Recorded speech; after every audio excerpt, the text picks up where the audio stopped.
I think you've got certainly a question of resiliency in the supply chain, of how far back do countries, do governments need to worry about for the type of infiltration that we saw last week. Your phone has to be ringing off the hook this morning. On that, no. Why not? Why not? I mean, well, people are like shattered by this. A lot of what I'm spending time on is helping companies, helping banks mostly figure out how not to be in the middle of these type of issues where they're not going to be found to have been a conduit to a financed placement of certain things in devices that are civilian devices that obviously were used by people who were not having the best intentions. Can you do that with confidence? Can you do that with Oliver Wyman? Can you say to a given bank, we can help you avoid these heinous transactions? I think we certainly can help people understand what to look out for, but the environment keeps changing, and that's really the challenge that companies are dealing with today, is the threat landscape is constantly changing.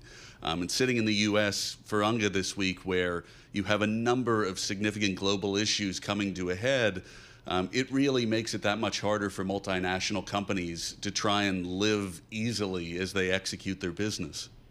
Dan, you're head of the anti-financial crime practice at Oliver Wyman. Talk to us about sanctions. Talk to us about U.S. sanctions on, countries not just like, Russia, but also Venezuela. What kind of stands out to you here as we kind of enter into UN week? Well, I think that's a bit of the question that I'm hearing and that I'm having discussions with people throughout the week is, have U.S. sanctions lost their potency? If I think about before the Iran deal was enacted and then ultimately scrapped, there was a pretty healthy fear in most pockets of the world of being on the wrong side of U.S. sanctions because the fines were substantial. The embarrassment was significant. With Russia, I'm not seeing the same fear. Venezuela, we continue to sanction from a U.S. standpoint. Maduro's still in power.